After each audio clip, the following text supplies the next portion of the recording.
नमस्कार।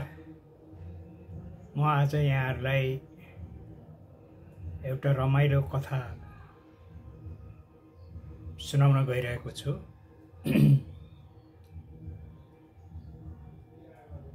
यो कथा किन भन्न गइरहेको भने जेनजी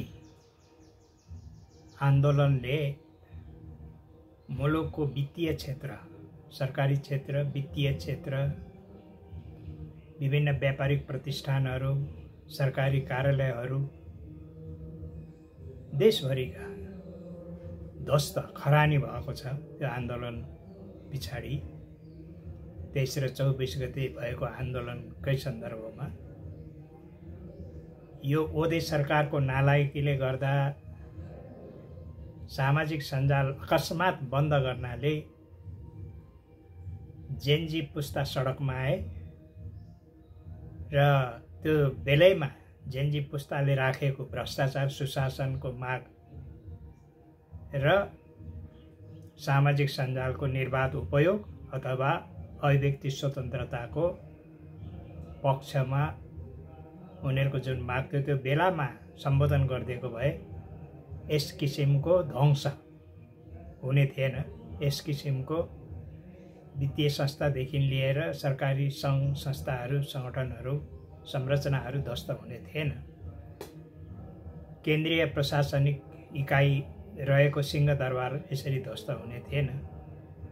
त्यस्तै देशभरिका अन्य अड्डाहरू, अदालतहरू र व्यक्तिका घरहरू समेत ध्वस्त हुने सम्भावना हुन्थेन। त्यसले गर्दाखेरि यो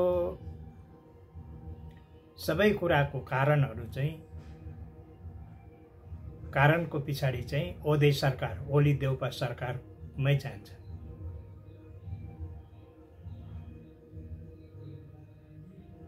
र सबै खरानी बनाउने उनीहरूको कारणले, उनीहरूको जिम्मेवारी बोध नगर्नाले यो खरानी भएको हो भन्ने लाग्छ। यो खरानीको बडा रमाइलो कथा पनि छ। त्यही कथा यहाँहरूलाई राख्न चाहन्छु। यो कथा धरानबाट सुरु भएको, धेरै अघिको कुरा हो। मैले यो कथा यहाँ किन जोड्न खोजेको भने डढेको खरानी अथवा खरानी भइसकेको, ध्वस्त भइसकेको खरानीको टीका लगाएर हामी उठ्छौँ, हामी फेरि उठ्नेछौँ भन्ने जस्ता कुराहरू सुनिँदै आएकोले पनि यो कुरा राख्न खोजेको हो। यो मैले अघि नै भने यो एकादशको कथा होइन, यो भएकै कथा हो। यही देशमा जति बेला किराँतकालीन राज्य सभ्यताको अन्त्य भएपछि, अर्थात् यो कथाको सुरुवात विजयपुर धरानबाट सुरु हुन्छ। विजयपुर राज्य नेपाल अन्तर्गत आएपछि यो कथा सुरु हुन्छ।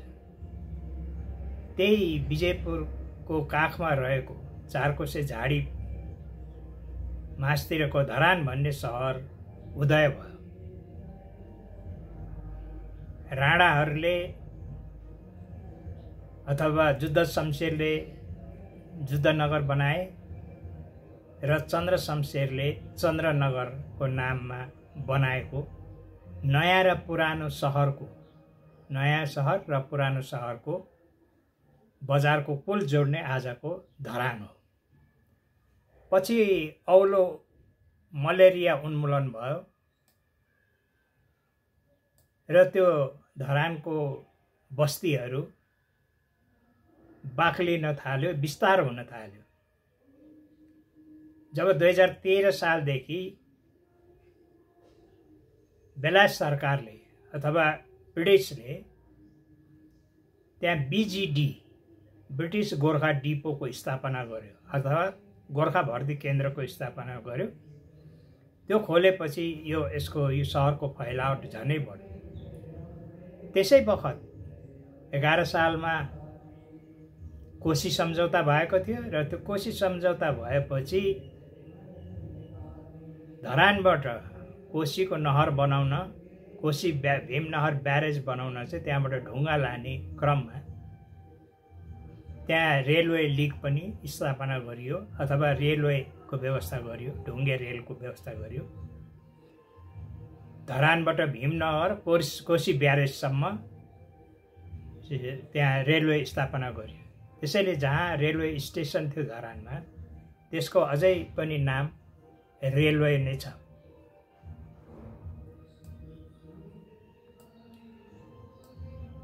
त्यो घोपा गाउँ अन्तर्गत पर्थ्यो, पहिले धरान अन्तर्गत थिएन, पछि यसलाई चाहिँ धरान अन्तर्गत ल्याइयो। र त्यसको पूर्वपट्टि एउटा बाँझोगरा भन्ने गाउँ थियो अथवा गाउँ पञ्चायत थियो। त्यो गाउँ पञ्चायत पनि यसैमा गाभियो। बाँझोगराको बारेमा पनि रमाइलो किस्सा छ। त्यो बाँझोगरा कसरी नाम रह्यो भनेर एउटा मिथक किस्सा भनौँ छ, त्यो कुनै समयमा सुनाउला। तर आज चाहिँ त्यो धरान नगरपालिका भएको छ र आजको कथा चाहिँ खरानी र गोबरको छ। मैले यसमा किन जोड्न खोजेको भने भर्खरै राजनीतिक पार्टीका अफिसहरू, कार्यालयहरू खरानी भएका छन्। त्यो सँगसँगै देशको प्रशासनिक, केन्द्रीय प्रशासनिक इकाइ, सिंहदरबार लगायत देशका अनेकौं नगरपालिकाहरू, गाउँपालिकाहरू, प्रदेशका सरकारका राजधानीहरू, राजधानीका घरहरू, कार्यालयहरू खरानी भए। त्यही कारणले यो खरानीको कथा यहाँ जोड्न खोजेको। बडो रमाइलो कथा छ। उहिले धेरै नै पहिले धरानको बस्ती त्यति बाक्लो थिएन। त्यतिखेर देशव्यापी काङ्ग्रेस र कम्युनिस्टहरू मारामुरी गर्थे, लडाईँ गर्थे। दुवै समूह पञ्चायतको विरोध गर्थे, तर भिड्दा पञ्चायतसँग होइन, आफै बीच भिड्थे। दुवै थरीलाई पञ्चायतले बोकेर एक अर्कामा भिडाउँथ्यो।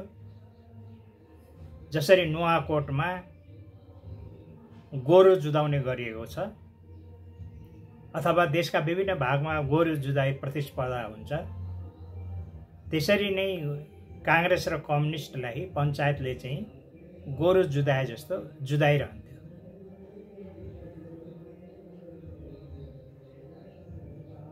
यस्तो लडन्त भिडन्त गर्ने कुराहरूमा धरान पनि नामुद थियो। देशका अन्य भागहरूमा पनि काङ्ग्रेस र कम्युनिस्ट लडाईँ गर्थे, तर धरान चाहिँ नामुदै थियो। तर 2046 सालमा यी दुई भाइ मिले, यिनले पञ्चायतलाई सदाको लागि लडाए। पञ्चायत यस्तो राजनीतिक व्यवस्था थियो जसका कार्यकर्ता काङ्ग्रेस कम्युनिस्ट उत्पादन गरेर पञ्चायतमा निर्यात गर्थे। यो चाहिँ काङ्ग्रेस कम्युनिस्टको पार्टी सङ्गठन चाहिँ फिडर स्कुल जस्तो थियो। जसरी साना फिडर स्कुलले नानीहरू उत्पादन गर्छन् र ठुला स्कुलहरूमा, हाई स्कुलहरूलाई दिन्छन्, त्यस्तै यस्तो फिडर स्कुल थियो कार्यकर्ता उत्पादन गर्ने। कम्युनिस्ट उद्योगमा उत्पादित कार्यकर्ताहरूले गाउँ फर्क चलाउँथे। काङ्ग्रेसबाट उत्पादित कार्यकर्ताहरूले चाहिँ पञ्चायत नीति तथा जाँचबुझ चलाउँथे। यस्तो थियो। अब यसमा हामी धेरैको नाम लिन सक्दछौँ। काङ्ग्रेसबाट गएका बखान सिंह गुरुङदेखि लिएर परशुनारायण चौधरीसम्म अथवा थुप्रै मानिसको नाम लिन सक्छौँ। कम्युनिस्टबाट डीपी अधिकारीदेखि कमलराज रेग्मीसम्म धेरैको नाम चाहिँ लिन सकिन्छ। तर जे होस्, काङ्ग्रेस र कम्युनिस्टको पार्टी सङ्गठन चाहिँ त्यति बेला पञ्चायतलाई क्याडर्स उत्पादन गरिदिने कारखाना जस्तो थियो। त्यसैले पनि हुनसक्छ यिनीहरूको बिचमा चाहिँ यस्ता लफडाहरू हुन्थे। कम्युनिस्टबाट गएकाहरू चाहिँ अनुदार पञ्च भए भनिन्छ र काङ्ग्रेसबाट गएकाहरू चाहिँ उदार पञ्च। जस्तो कि सूर्यबहादुर थापा आफै पनि काङ्ग्रेसबाट गएका हुन्, उनी चाहिँ उदार पञ्च र अरू बाँकी चाहिँ कम्युनिस्टबाट गएकाहरू चाहिँ अनुदार पञ्च भनेर मानिन्थ्यो।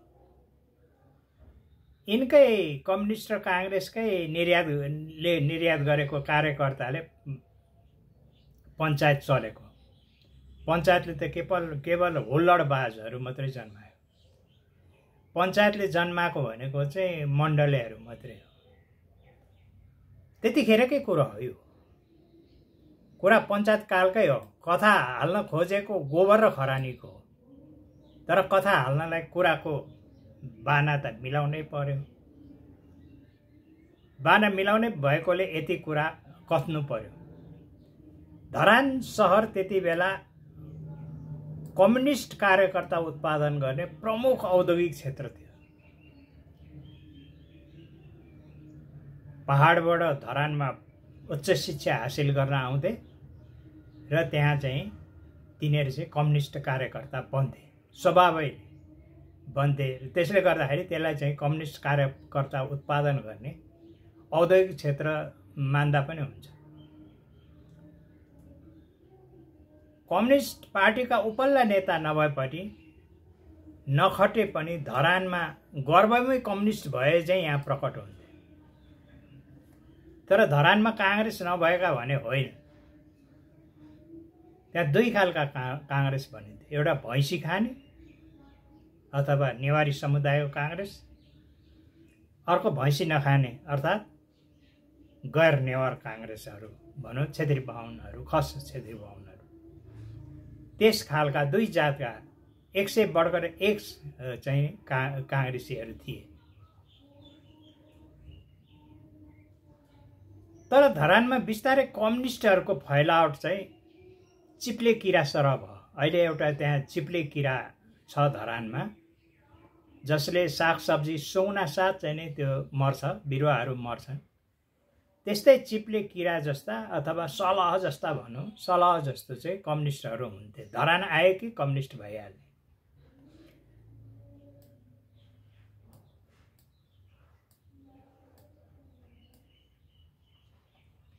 त्यहाँ एक प्रकारको त्यहाँका कम्युनिस्टहरू चाहिँ त्यति बेलाको भियतनामदेखि बढी प्रभावित थिए अथवा चेगेवारादेखि बढी प्रभावित थिए। त्यसले गर्दाखेरि उनीहरूले आफूलाई भियतकङ गोरिल्ला चाहिँ पदैन कम्युनिस्ट ठान्दथे।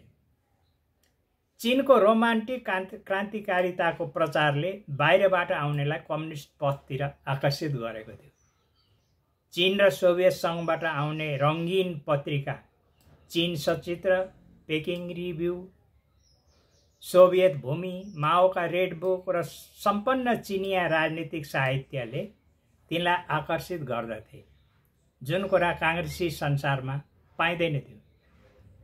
काङ्ग्रेसमा पढ्ने कुरा भनेको औपचारिक शिक्षामा जे पढिन्छ अथवा प्रजातन्त्रका निम्ति सामान्य लेखिएका आलेखहरू अथवा बीपीका केही किताबहरू बाहेक काङ्ग्रेसीहरूले पढ्ने चिजहरू केही थिएन। कम्युनिस्टका धेरै पढ्ने चिजहरू थिए।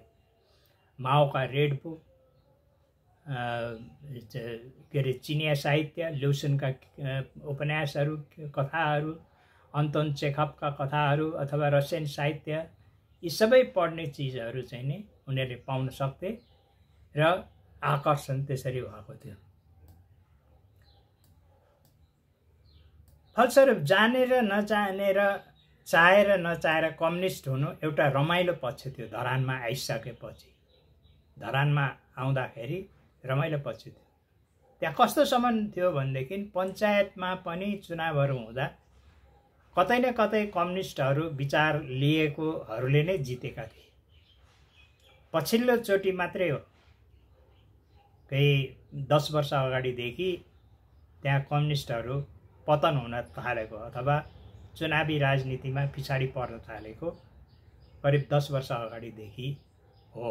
त्योभन्दा अगाडि त्यहाँ संविधान सभामा होस्, त्यहाँ संसदमा होस्, दोस्रो संविधान सभामा होस् या 48 सालदेखि होस्, त्यो क्षेत्रमा नगरपालिका होस्, वडा होस् या सांसद होस्, सबैमा कम्युनिस्टहरूको एक छत्र थियो अथवा लाल किल्ला, कम्युनिस्टहरूले भन्ने गरेको लाल किल्ला थियो। धरान एउटा लाल किल्ला नै थियो। कम्युनिस्ट हुनु एउटा रमाइलो पक्ष त सधैँ नै थियो। धरानको यही शब्द चित्रले गर्दा भारतको तत्कालीन कम्युनिस्ट गढ, त्यति बेला के भनिन्थ्यो भने धरानलाई केरला भनिन्थ्यो। आज पनि केरलामा त कम्युनिस्ट पार्टीको मिलिजुलीको सरकार छ कङ्ग्रेससँग। त्यस्तै त्यति बेला धरानलाई केरला, भारतको केरला भनिन्थ्यो। अथवा चीनको साङ्घाई सहरसँग पनि यसको चाहिँ तुलना गरिन्थ्यो। केरला र साङ्घाई नामले पनि यो प्रचलित थियो। त्यस बखत पार्टीहरू प्रतिबिम्बित थिए। युवा विद्यार्थीहरूको क्रियाकलाप नै पार्टीका क्रियाकलाप हुने गर्थे। त्यसमध्ये मारा मुङ्री पनि पार्टीकै क्रियाकलाप हो, एक प्रकारको त्यस्तो क्रियाकलाप थियो। स्वाभाविकै हुन्थ्यो त्यो। विद्यार्थीको सङ्गठनका क्रियाकलाप पार्टीका पनि कार्यक्रम थिए। गोबर र खरानीको कथा पनि मारा मुङ्रीले नै रचेको। यस्तै परिदृश्य आउँदा आउँदै धरानका काङ्ग्रेसीहरूलाई लागेछ यो कम्युनिस्टहरूप्रतिको बढ्दो समर्थन चिन्ताको विषय हुन थाल्यो काङ्ग्रेसहरूलाई।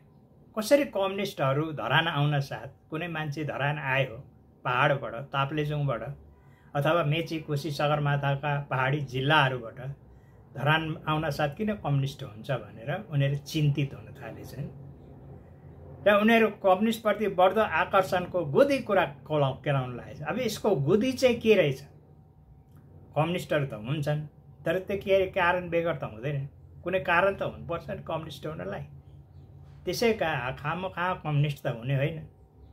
ल यो कुरा खोज्नुपर्छ भनेर काङ्ग्रेसीहरू, धरानका काङ्ग्रेसीहरूले खोज्न थालेछन्। तर्क तरङ्ग चल्यो काङ्ग्रेसीहरूको क्याम्पमा। अहिलेको भाषामा भन्यो भने अन्तर्क्रिया, बहस, छलफल, बैठक, गोष्ठी, सङ्गोष्ठी अनेक भएछन्। त्यहाँ कम्युनिस्टहरू बढ्ने अनेक कारणहरूमध्ये मुख्य कारण चाहिँ उनीहरूले पत्ता लगाए हो। त्यो पत्ता लगाए चाहिँ के भने सोभियत र चिनिया पुस्तक, त्यति बेला सोभियत सङ्घबाट आउने विभिन्न पत्र पत्रिका, पुस्तक, साहित्य, उपन्यास चाहिँ पढ्छन्। त्यो सहजै उपलब्ध हुन्छ दोकानमा, पसलमा। त्यो पढेपछि चाहिँ यिनीहरू कम्युनिस्ट हुन्छन् भनेर त्यो दोष ठहर गरेछन् काङ्ग्रेसीहरूले। र उतिखेर धरान चाहिँ त्यत्रो ठुलो सहर थिएन र त्यस्ता पुस्तक, पत्र पत्रिका बेच्ने पसल, क्लबहरू, त्यहाँ बुक क्लब भन्ने पनि थियो, जहाँ चाहिँ कम्युनिस्ट साहित्यका किताबहरू, कम्युनिस्ट राजनीतिक साहित्यका किताबहरू पाइन्थ्यो। त्यस्ता क्लबहरू, पत्र पत्रिका पसलहरू सब काङ्ग्रेसीहरूले जुलुस निकालेर जफत गरे। जफत गरेर उनीहरूले के गरे त भने सबै कम्युनिस्ट थर जातका पुस्तक, पत्र पत्रिकाहरू सार्वजनिक समारोह गरेर जलाइदिएर उनीहरूले घोषणा गरे आज उपरान्त कम्युनिस्टहरू खरानी भए भनेर सगौरव घोषणा गरे। त्यही घटनादेखि धरानमा कम्युनिस्टहरूलाई चाहिँ खराने भनिन्छ, खराने नामले चिनिन्छ। अहिले पनि बुढापाकाहरू काङ्ग्रेस र कम्युनिस्टको विवादलाई गोबर र खरानीको विवाद भन्छन्। त्यो क्षेत्रमा यो प्रख्यात भएको छ।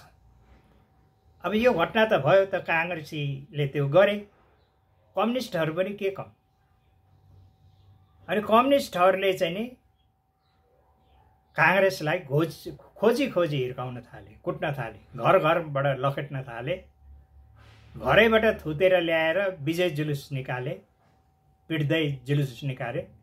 त्यही विजय जुलुसमा ती पत्र पत्रिका जलाउने काङ्ग्रेसीहरूलाई पिट्दै त्यही सगौरव घोषणा गरे कि यस्तो ज्ञान गुण दिने पत्र पत्रिका, पुस्तक जलाउनेहरू काङ्ग्रेसीहरू चाहिँ गोबर हुन् भनेर भने।